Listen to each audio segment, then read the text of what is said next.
Welcome to Growing Your Team, a podcast designed for small business owners seeking to grow their company with the help of employees and contractors. Your time is limited, which means growing and leveraging teams is essential for business success. The Growing Your Team podcast is the place to learn tips and techniques designed to help you know when it's the right time to hire, how to select perfect fit team members, and how to maximize productivity while creating a positive work environment. Drawing from her 10-plus years of leadership and hiring experience, here is your host, Jamie Van Kuyk.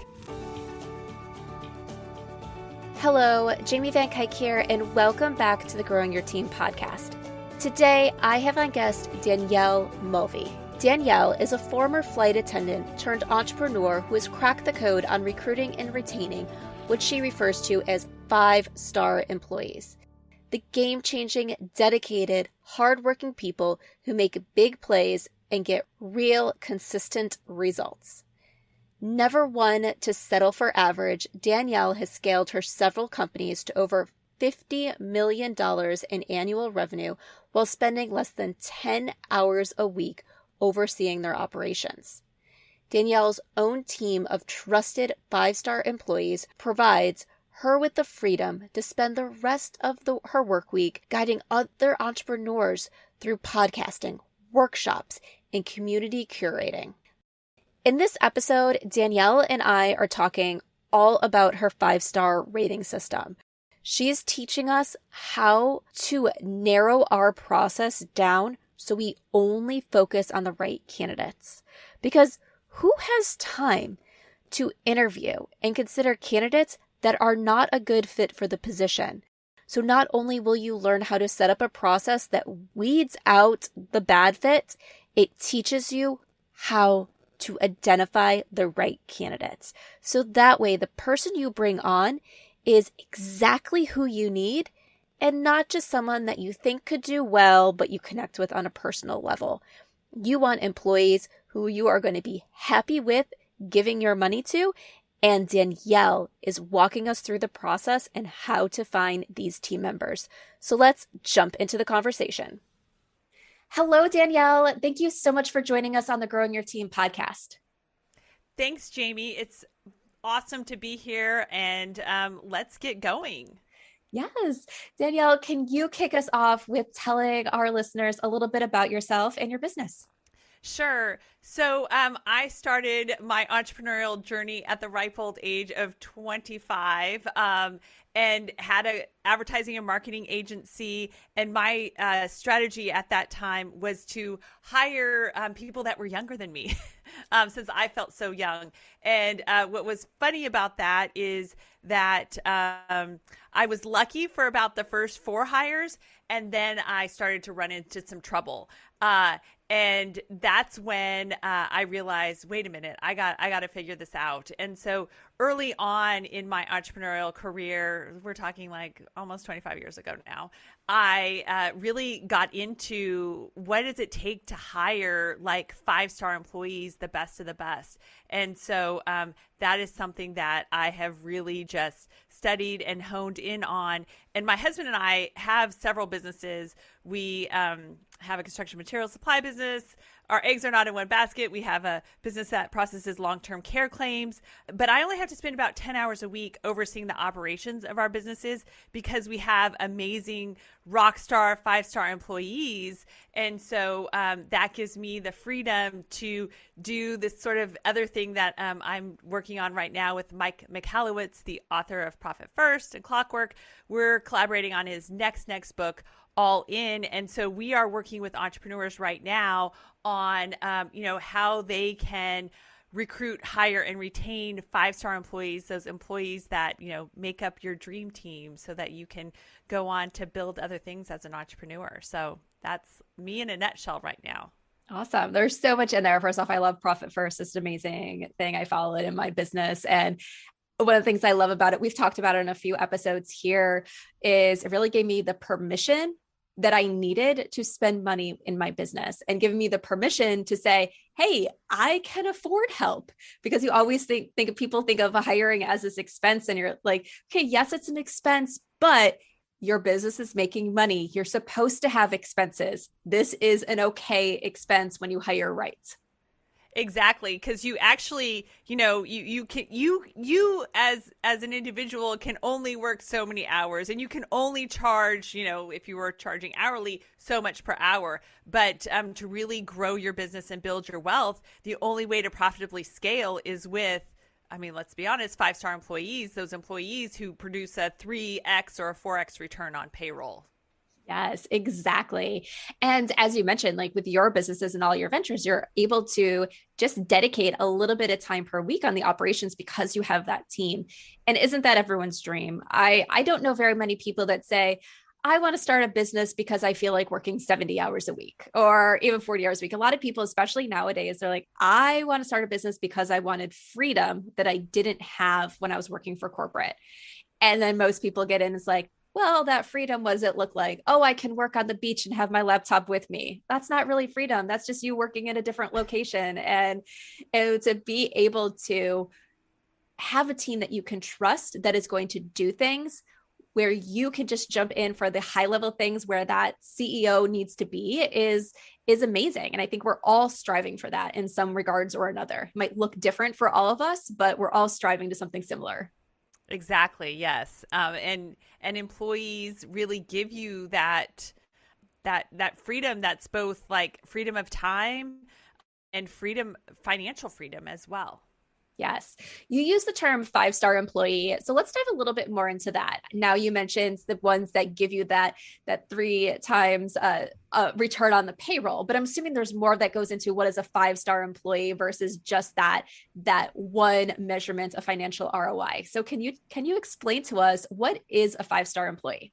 Yeah. So a 5-star employee represents the top 15% of available talent in the market for the price that you're willing to pay. So a lot of times business owners think that, oh, if I give them a $10,000 raise, they'll do more. They'll perform at the level that I'm expecting them to perform at.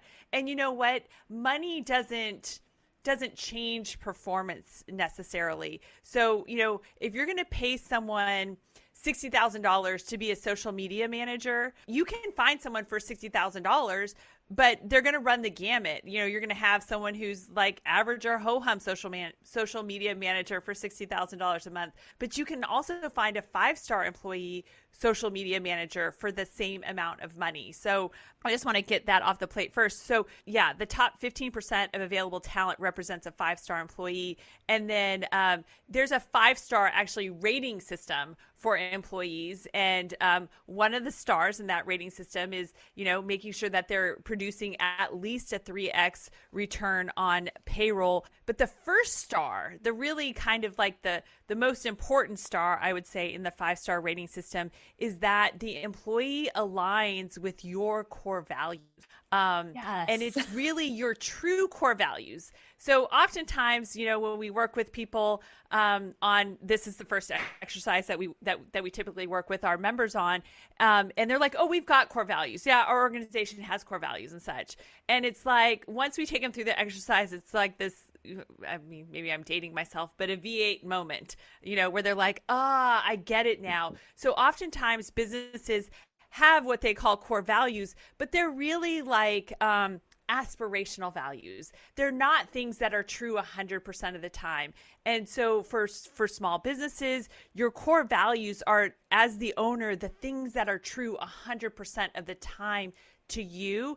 And so it's really important that you have individuals that share your true core values at the core. Yes, you can have permission to play values and aspirational values, etc. But the alignment has to be on those things that are true 100% of the time. And when you think about it, I mean, when you think about relationships that have failed, whether they be employee relationships or dating relationships, etc. When it comes down to it, part of the reason why it failed is you guys weren't in alignment on your core values. And so whether it's a romantic relationship or a business relationship, aligning on those core values is really important.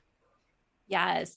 Oh my gosh. I'm loving everything that you're saying there because I feel like it's so important. And it's one of those things when I'm working with clients, I always say you could take this same job, same task wise, and put it in another company, and it's a completely different role because it's how those tasks and responsibilities fit into your overall culture and company and the way you work with your clients and everything.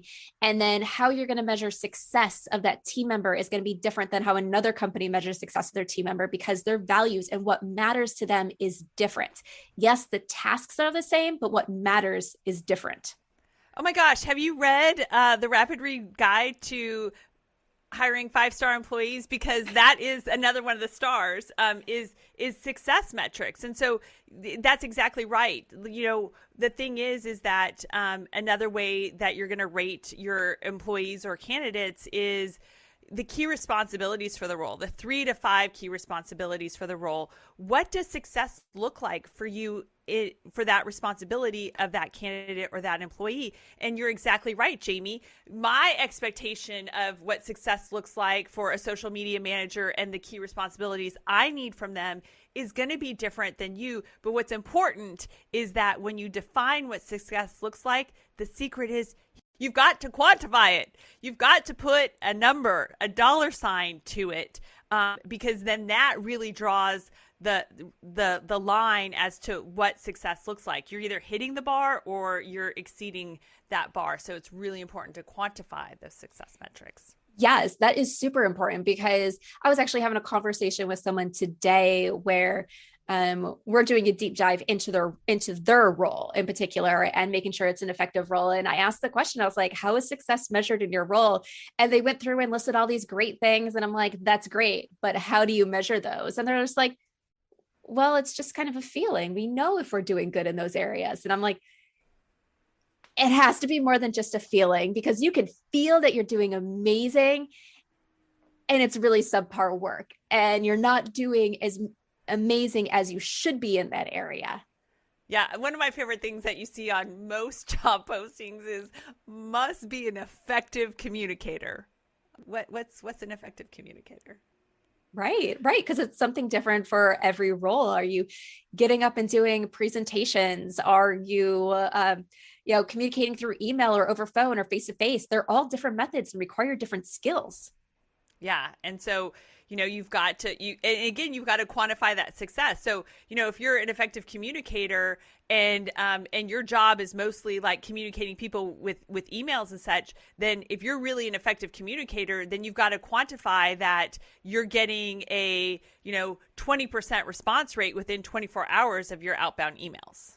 So, you can quantify anything and everything. And I challenge everyone out there that, if you can't figure it out, bring it on because I'll help you quantify it.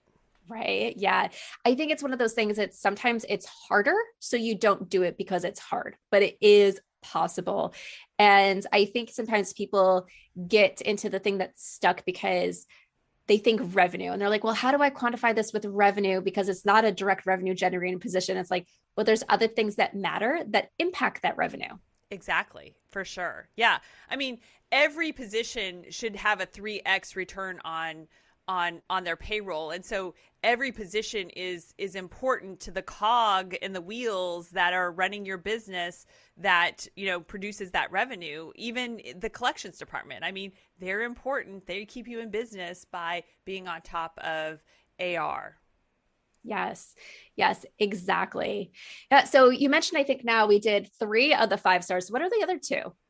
So the other 2, there are 11 qualities of a 5-star employee, and these are universal qualities. And, I won't go through the whole list because it would just be overwhelming. But if you go to 5staremployees.com, you can get that information and such. But what's interesting about the 11 qualities is that 2 of the qualities we have coded red, and these are qualities that are very difficult to change. So if someone is not meeting your minimum requirement for these 2 qualities, then that should be a deal breaker. Like that's something to filter out because again, you're looking for the top 15% of talent in the market, that 5-star employee. So it's like, I don't want to say it's like finding a needle in a haystack, but that means that 1 out of 7 candidates is a potential 5-star employee. So you're using this 5-star rating system to eliminate those people who, are really 1, 2, 3, 4-star employees, so that what you're left with is that 5-star employee. So you're really putting people through. My friend Casey Anton, she calls her recruitment and hiring process a gauntlet. We just call ours a process. But you really want to put your candidates through so that whoever makes it out at the end is the ideal person for you. And so one of the red qualities that is very difficult to change is flexibility. And what's interesting about that too, and all of this is that you have to define what, I've said this before in some of the other instances, but you have to define what flexibility means to you in your organization, because it's going to be different than what my friend Diane has in terms of flexibility in her organization. So it's important that you have questions around, testing that individual's flexibility that would be, meeting your expectations and your definition of what you need for flexibility from an employee. And then we have 2 of the qualities are green, and those are relatively easy to change. And one of those qualities is an insatiable thirst for knowledge and growth. And, what's interesting about this is many people just don't know what they don't know. And so as a business leader, you've got a great opportunity when you do hire a 5-star employee, exposing them to new things, challenging them with learning something that they just didn't even know existed before and such. And so that's a great opportunity there.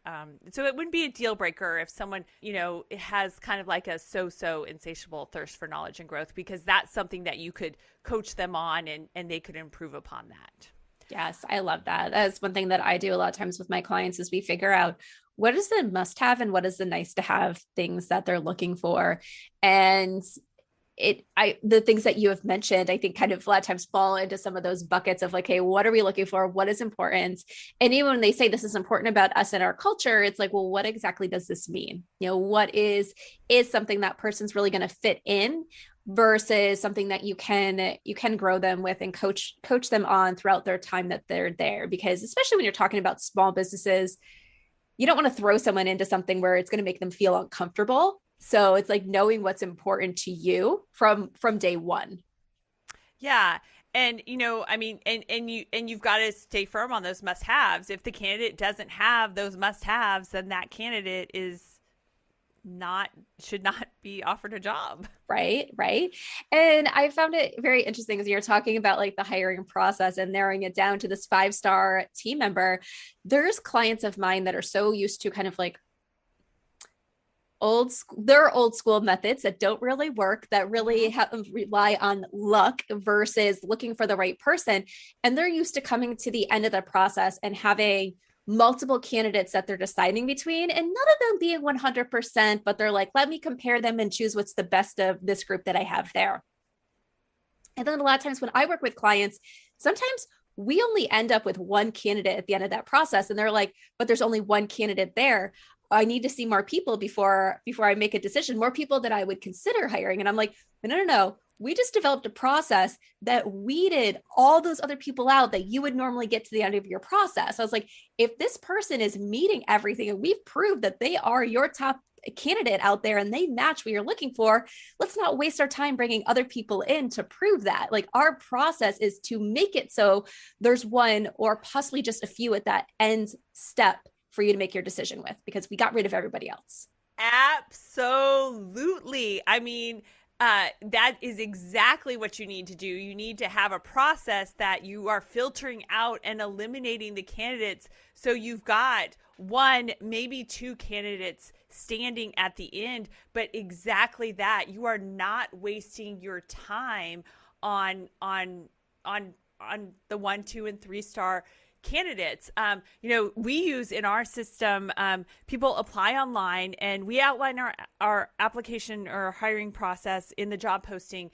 But as soon as they apply online, they move to step number 2 and they're sent an assessment, and it's a 35-minute assessment.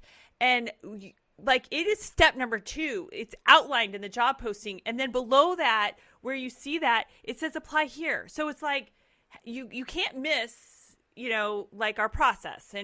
And I kid you not, on average, 60% of applicants don't complete step number 2. Right. Isn't that crazy?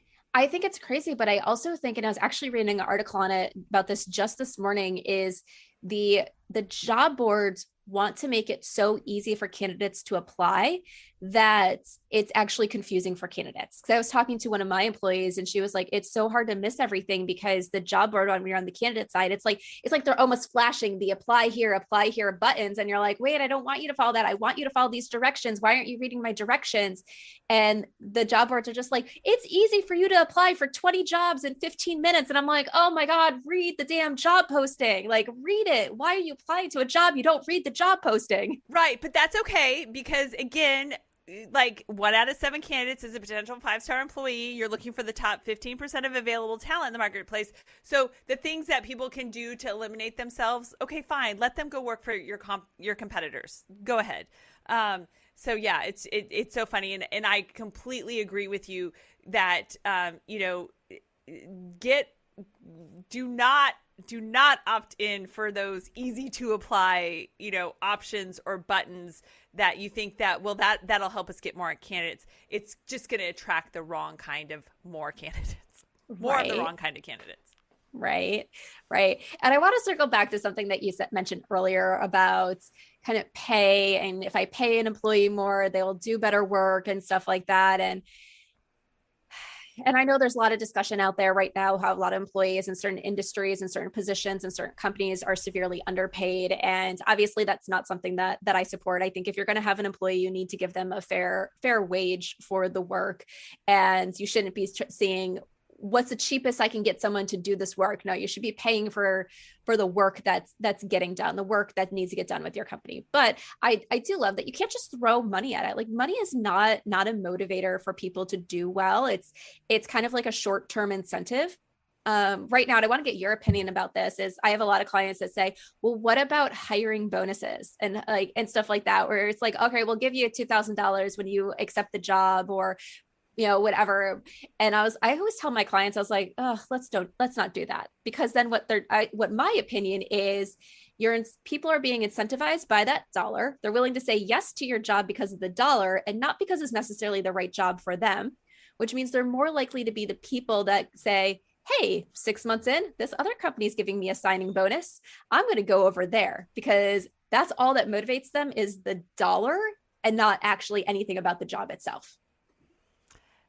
Yes, exactly right. And this is why it's so important that you take people through a gauntlet. And, we also recommend in our hiring process that you have shadow days, and you're spending a lot of quality time with the candidate, so that the candidate really gets a sense, is this the right fit? And if it's the right fit and they're a 5-star candidate, they're more likely going to pick the company where they see the greatest opportunity and the greatest potential for their growth. And it's not necessarily, based off of who's paying the highest salary. And you're exactly right. Those people that are, will make a move for $2,000. How loyal are they going to be? They're going to be the people that, if someone tries to poach them for 50 cents more an hour, they'll do it. And that's not how you're going to build your company. I think one other interesting thing about sort of the whole money aspect of things and such too, is that,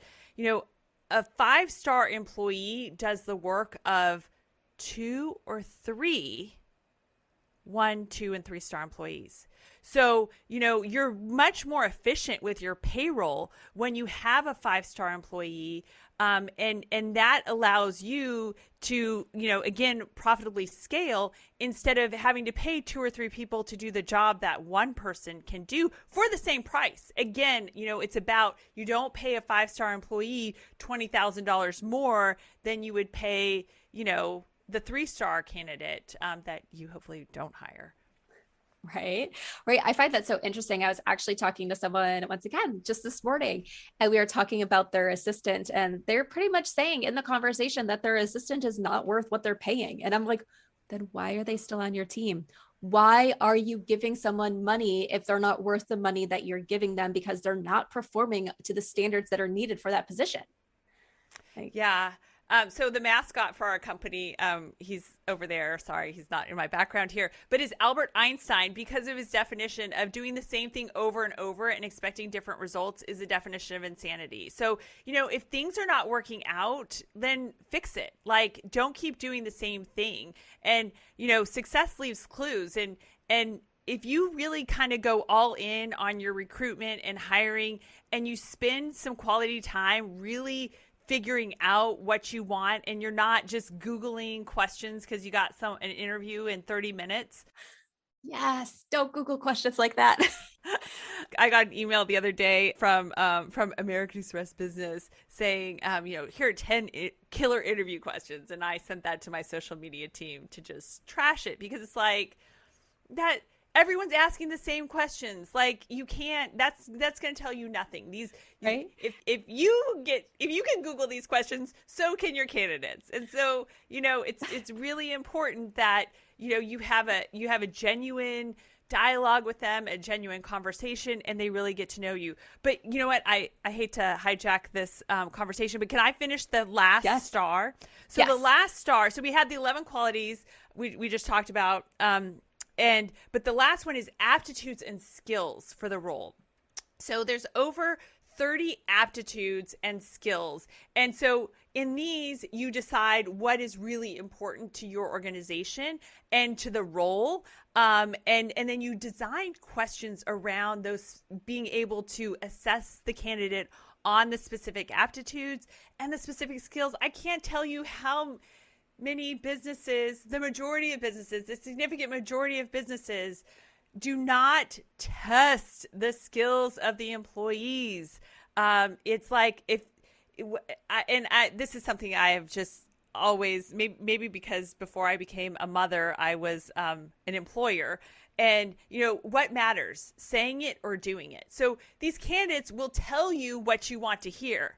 But it doesn't matter if they say what you want to hear. They have to be able to do what you want them to do. So it's really important to design tests. I mean, there are plenty of free tests out there. If you need someone to be a whiz at 10 key or typing, then give them a free test. Like, prove that they're proficient at typing. I mean, we had a candidate one time for a assistant contracts manager position, who had some ridiculous, like, 60 words a minute typing. Well, when we gave her a typing test, I mean, we let people take it twice. She was at less than 40 words a minute. I mean, like, that's a gross misstatement. And, again, a lot of candidates, just say what think that they can fake it till they make it, or they can tell you what you want to hear. But again, those are the 1, 2, and 3-star people. Is that how you want to build your organization? Or do you want the 5-star candidate who can prove their aptitude and prove their skills to you? Yes, exactly. It's kind of like going back to the interview questions. I always say we need to know why we're asking a question. And if you're asking a question because it's on a top interview question list, cross it off your list. Like, that's not a good why. But we don't always, depending on the role, we don't always do a lot of testing. We sometimes do for our clients and everything. It depends on exactly what we're looking for. But we spent a lot of time developing interview guides that it's hard for the candidate to lie their way through. It's hard for them to embellish their ability because of the way we're asking the questions. And sometimes the question that we ask, the answer that they think we're looking for is not necessarily what we're testing. We are testing something else. It's just the question that we're using to uncover what we're testing. So they might be like, yeah, I'm acing this. I have an example like that matches that exactly. And you're like, okay, that is a great example. But I was actually looking for, what is your strategic thought process, or something like that, or how do you communicate to someone a really complicated situation and stuff like that, where I don't ask, like, explain to me a complicated situation that you walked a client through. Like, so it's, you really have to, whether it's through, I think, the actual testing or through another method, the candidate needs to prove their ability. You cannot just take their word, because like you said, the candidates want a job. They're going to tell you what they think you want to hear in order to be hired. Yeah. And, can I throw one more thing in here? Yes, definitely. I often find that maybe it's out of desperation. Maybe it's because, they don't embrace the recruitment process as a hiring manager. But I find that interviewers often talk too much, and they try to lead what they're looking for in an answer from the candidate. And as an interviewer, what you should be doing is you should be asking the question and writing down their answer and keeping your mouth shut. Shut up. That's what I tell my clients all the time. And you are in control of the interview. As the hiring manager, you're in control of the interview. So silence will be the truth serum that you need. So if you ask a question, and if you're designing the right questions and you're being very specific, they haven't heard these questions before, it's going to take a candidate maybe a few seconds to kind of like think about it and answer correctly. And I'm fine with that. Like, take some time, think about it. I want an honest answer. But that awkward silence, let it be. It's okay. Because exactly, if you're okay with awkward silence, the candidate won't be okay with it, and then they'll finally answer. So let that awkward silence be like, your superpower in an interview, and don't try to lead candidates, and like be okay with the awkward silence if they're struggling to answer a question, and just give them time. Yes, exactly. Oh my gosh. I remember back when I first started interviewing people in corporate, I was horrible about that. And I would catch myself all the time. I'd tell them what the question was, and then I'd kind of start giving help and support. And finally I was just like, what am I doing? I'm like, it's the process. Like, you're leading the witness. I don't want to lead the witness to the answer I need. I need to make sure they actually can give me a good answer. So that's why I train all my clients on. It's like, when we're going through how to conduct interviews, it's you ask the question and then you close your mouth and you wait for them to talk. You do not lead the witness. You do not give them help. Obviously, if the candidate asks something, can you repeat that? Or, you have to remember the candidate doesn't know the question. So you might throw them off, and they're nervous. So they might ask you to repeat something. That's totally cool. Or to clarify what you mean in a little part of the question. And that's fine. But yes, for the most part, unless they're asking because they need something more, don't give them. And also sometimes I look at it as, what do they ask when they ask for more about it? Is it that are they asking a question that shows that they really don't understand the topic? Because I had that with one of our recruiting clients a while ago, that we were asking about their experience with something in particular. And I had people that asked me, what do you mean by that? And that was a red flag, that you don't actually have experience with this. So I rephrased it, or I helped them. I explained what that was that I was looking for, what that topic was. And then I was able to then use that additional part of their answer to be like, do they actually know? Like, let's test this out, because they didn't know the term, which is a pretty common term if you've done it before, but give them a little bit of the benefit of the doubt that some companies call things very wacky. But then going through that, it's like, okay, if you don't know the term, you probably don't have the experience. Yeah, exactly right. And congratulations, you filtered out another 1, 2, and 3-star candidate, and boom, that makes it so much easier. Awesome. All right, Danielle, I know we need to start wrapping up and everything here, but I do have like one more question before we get to my final wrap up questions. As I know from looking at all your stuff before, there's a question that you proposed that I'm like, ooh, I really want to know the answer to this. So what valuable lesson can entrepreneurs learn from Buffalo? Oh, okay. So what you can learn from a buffalo is that, you've got to just charge into it. So oftentimes, in the prairie, when the storm is starting to come over the horizon, cows tend to like try to walk away from it. And I mean, have you seen a cow run fast? I mean, so it's almost like they're prolonging the pain that's about to hit them. But when a buffalo sees that storm coming, they're like, all right, I got this. And they charge right through it, and they get through it so much faster by charging through it versus, trying to outrun or outgraze it like like it.